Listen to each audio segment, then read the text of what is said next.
Hello, everyone. Thank you for joining us at World of Pets podcast.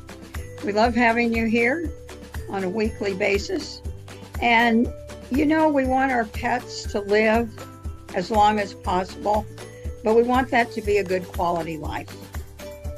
So to that end, we on this podcast explore all things about pets and animals so that we can have them around for a long time, but they are living a quality life.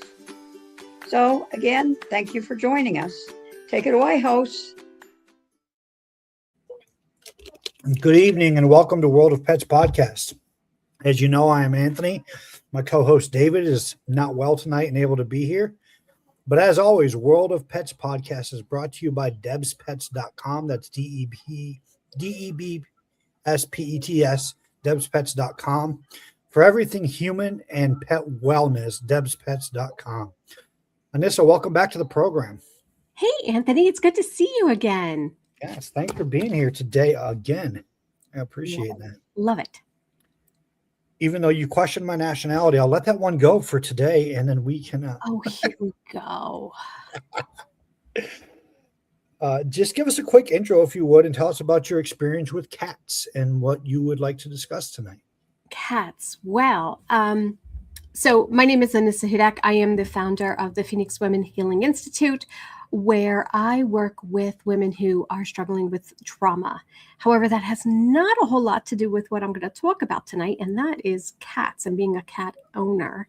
And I have adopted several in my days, and learning to live with and looking when you're adopting, what things to look for, and having to deal with a cat with medical issues. Do you adopt that cat and what does that look like and things like that? So that's what we're going to be talking about tonight. Cat ownership. Sounds perfect to me. That's amazing. Yeah. Yes. Awesome. So how did you get into adopting cats? What kind of made you go down that road? I was never allowed to have cats growing up. We always had dogs, and I always wanted a cat. And after I got married, I started trying to adopt cats, and it always wound up that, like I would find a cat and it was, like a kitten and it was very sick and it would die. Or, that would, I was at one point the Dr. Kevorkian of cats. I mean, I was just putting them down left and right. And I just wasn't, so I finally decided I really want a cat. And so I went and I adopted one. We were on post, military lifestyle. We were on post, and we went to the post animal, vet clinic, and I adopted a cat from there. And and she was lovely. Her name was Miss Kitty, and she was lovely. She was this beautiful short-haired black cat, and we had her for several years, probably about 2 or 3 years, and yeah, one day we woke up and she was dragging her black legs. She didn't have an injury. She didn't have any problems. Just all of a sudden, she couldn't use her back legs. And so we took her to the vet. We were living off post, so we took her to a local vet. And come to find out, she had feline leukemia. Oh, yeah. What had happened was when we adopted her, they said, and we looked at her records, she was negative. Sometimes what can happen is that if you test a cat too early, if you don't know a cat's true age and you test them too early, you can get a false negative. We had no idea. And so here we had this cat for all these years. And she was an amazing cat. She was the best cat. We loved her.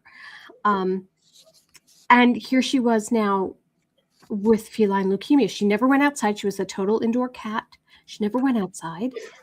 And yet she had leukemia. We wound up having to lose her, it was heart-wrenching.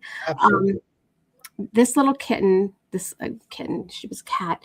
She would do the funniest thing.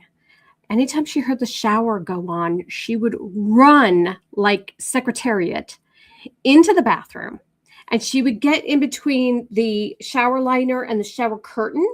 Mm-hmm. And she would be up on the ledge there of the bath, and she would smack your butt while you were showering. Oh, no.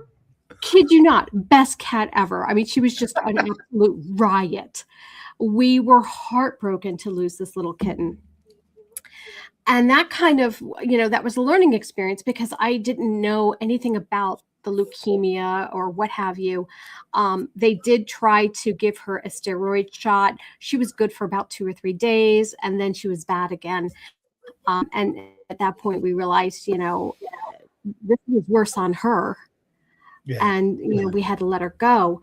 And so the next time I, adopted, this cat was a little bit older. And so I knew, when the test said she was negative because I knew she was, not a kitten. And so, and that cat met its demise, unfortunately. And then when we got here to Manhattan, Kansas, Fort Riley, I adopted another sweet little black cat. She was lovely. She was negative. We had her for over 17 years.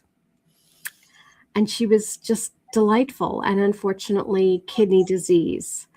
We lost her about a year ago. And then, because I couldn't be without a cat, I adopted this all white Manx. Okay. And that was a whole other learning experience. Yeah, we're going to talk about that in a little bit. Yeah. So, so I have now found that cats are like potato chips. You just can't have one. And once you pop, you just can't stop. I now have 3 Manx. Okay. Now, is that all the cats you have? Is just the 3 right now? Just the 3 Manx, and I think we're going to hold at 3 unless a really cute one comes up. Do any of the Minks currently have any health issues? Yes. So Okay. 2 of the Manx have Manx syndrome. Okay. And is that different from like feline leukemia and stuff? It is, yes. So all of these cats have tested negative, and I know that for sure. They are all indoor cats, so they don't go anywhere and they don't interact with other cats. I don't board them. So Manx syndrome is a little different. I started doing some research on the breed after I adopted the first one. Mm-hmm. And what that is a Manx doesn't have a tail. Like we are accustomed to having, that flowing tail that moves and what have you. Mm-hmm. They come in different types. They come in like a snowball. And they call that a rumpy riser. Then they have a little stubby one, and that's called a stubby, or absolutely nothing.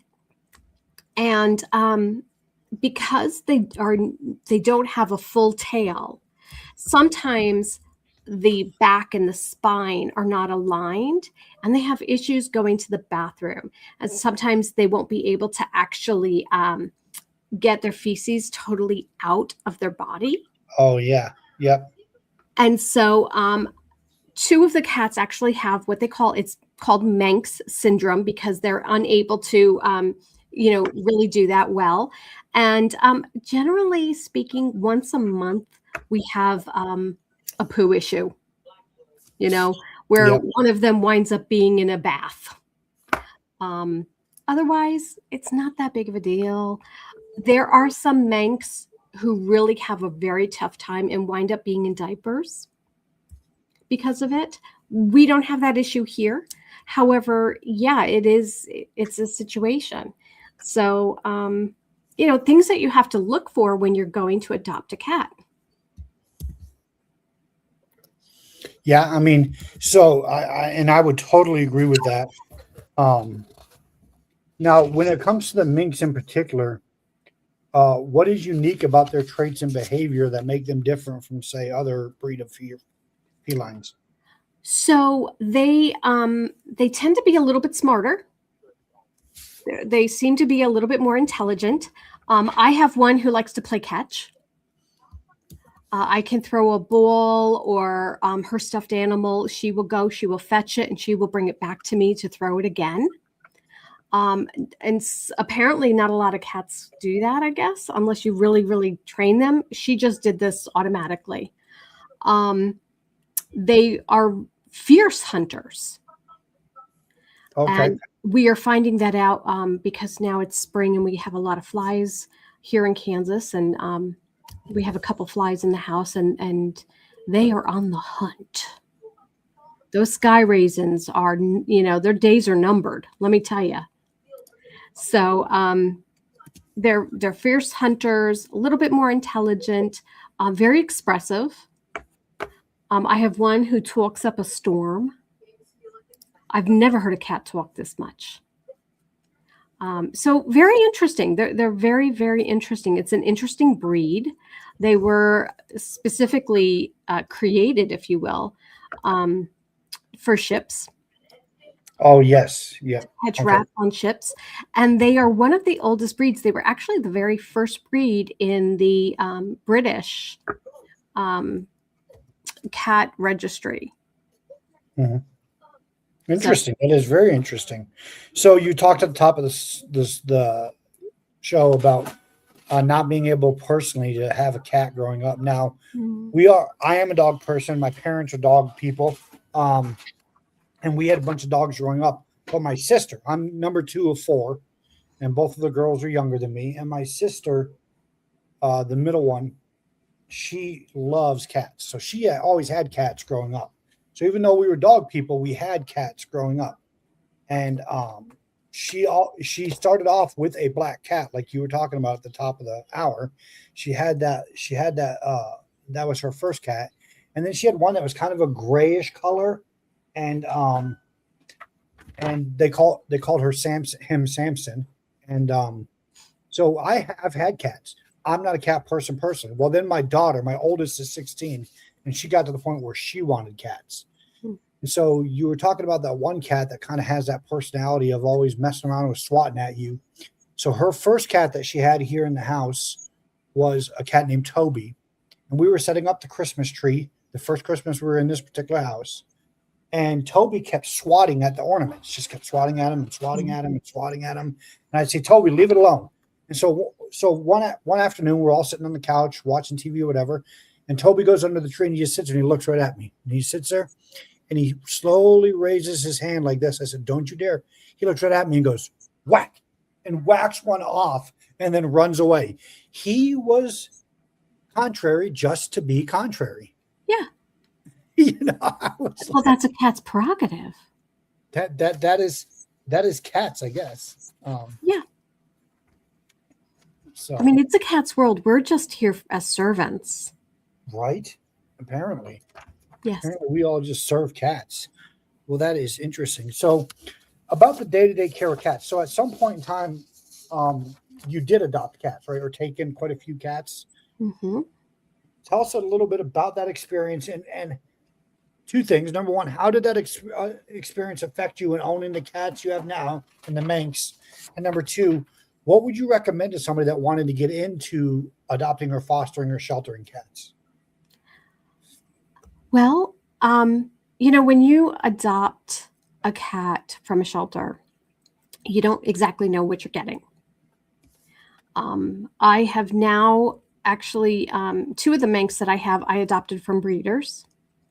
And that's a very different experience than a shelter. I think that if you just want a cat and you don't care what kind, and it's just, you want a particular color or whatever, there's nothing wrong with getting a shelter cat. I think it's wonderful. However, understand you don't know what you're getting. You don't know where this cat has been. You don't know its lineage. You don't know anything about it. And same thing with the dog. However, if you're fostering, sometimes fosters know a little bit more. Sometimes they don't. However, sometimes, they get a cat in from someone who had an owner and had to give it up. And so you do get a little bit more background. And then, of course, if you go the breeder route, then you actually generally know what you're getting.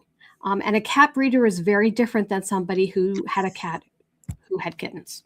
Sure. Yeah, absolutely. A breeder is a very different, thing. Sure. Same concept with dogs. Yeah.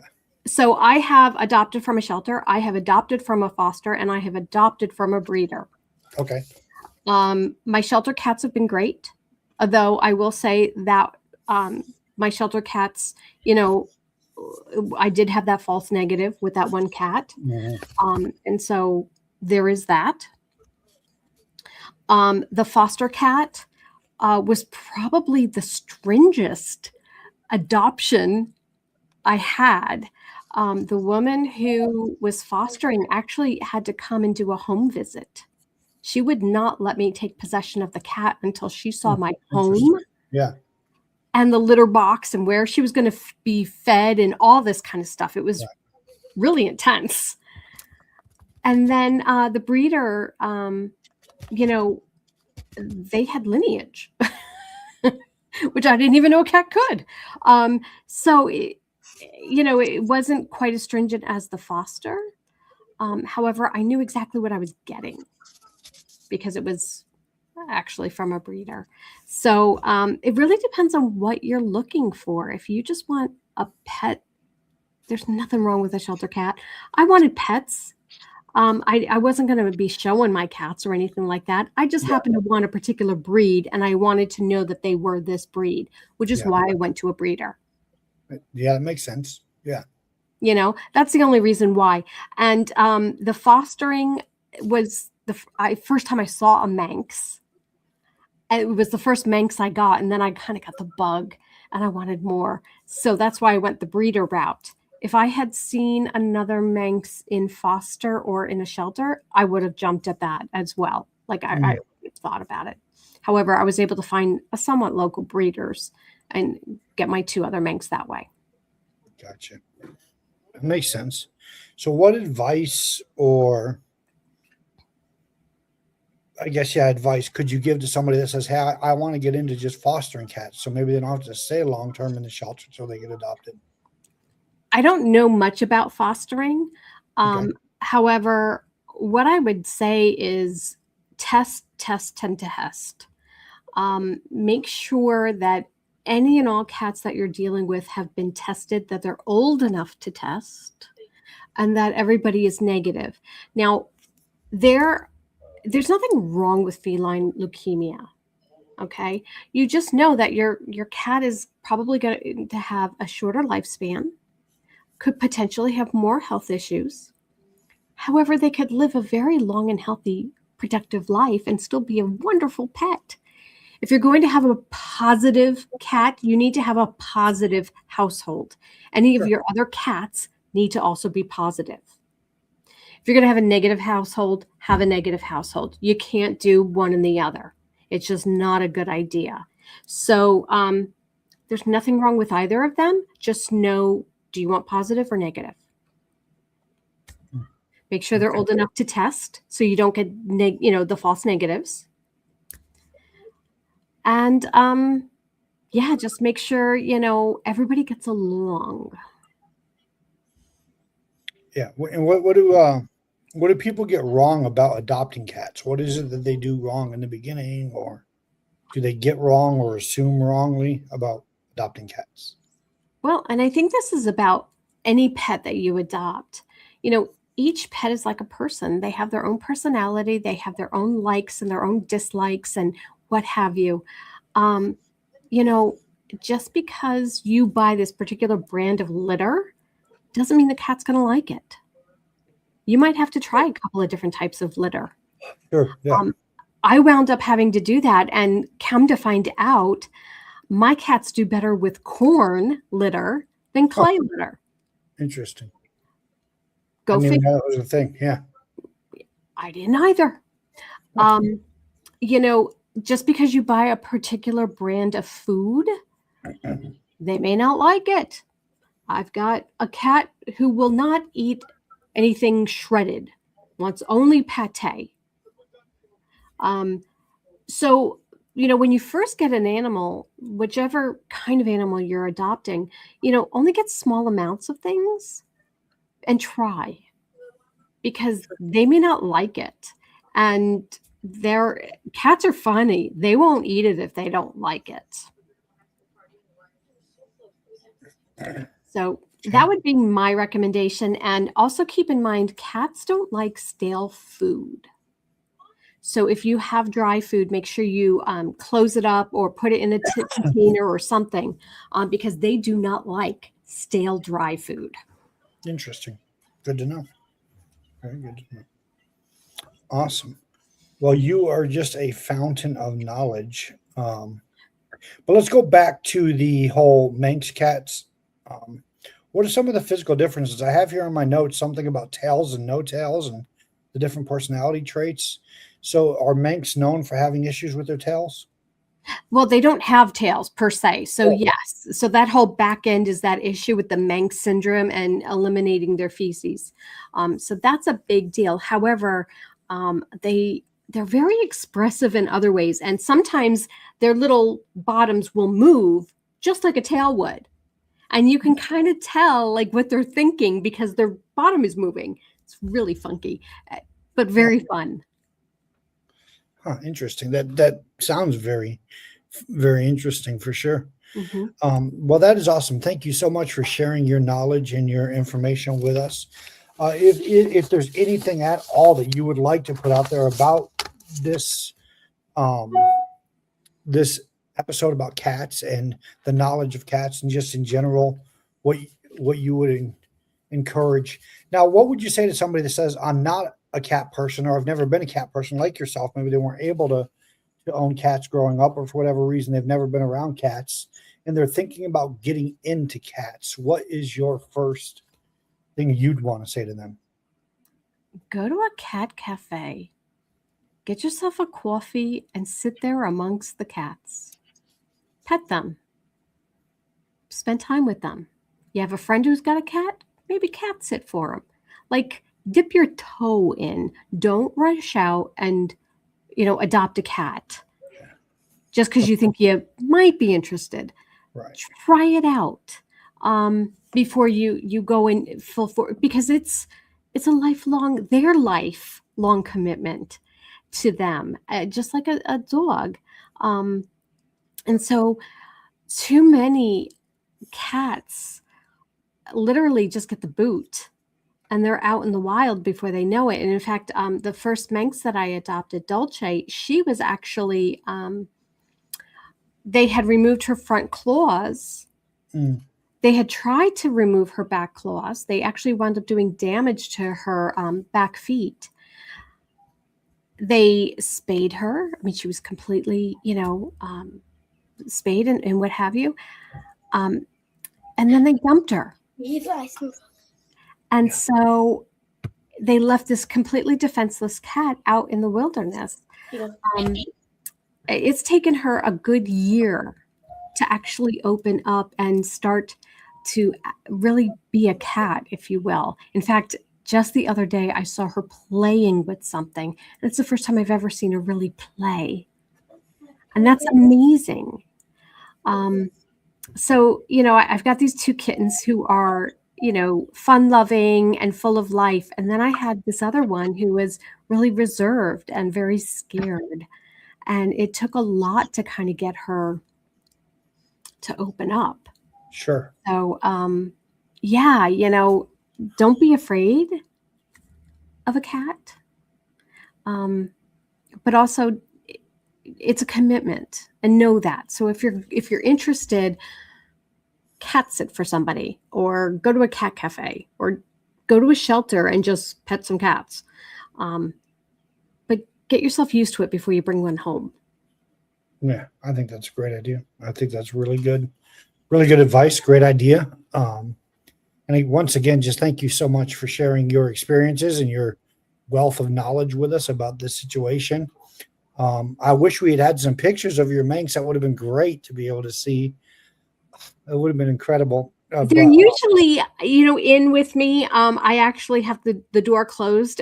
They're usually here with me. And of course, nobody's here with me right now. So I apologize. I should have had one. That's okay. Should have had one with me. That's okay. Well, thank you again for being here. We're going to wrap it up tonight, but yeah, I think if anybody was definitely on the fence about getting a cat, I think you've given them great knowledge and insights and wisdom as far as getting into cats and how to deal with cats and the differences between cats with health issues and what's involved in all of that. So just a really, really good amount of information and good information that was put out. So thanks again for being here with us. Absolutely. Thanks for having me. And as always, our show is brought to you by debspets.com. She is our sponsor and actually founder of the World of Pets podcast. That's DEBSPETS.com for all things health and animal and human wellness and health. Visit debspets.com. Once again, Anissa, thank you, and we will catch you guys next week. Thank you so much. Thank you. I'm glad that you joined us for At World of Pets podcast. We would like for you to take a look at what our sponsors have to offer, and that sponsor is debspets.com. You can access it through the QR code, or you can just go to the website. So thank you for joining us, and hope to see you again next week.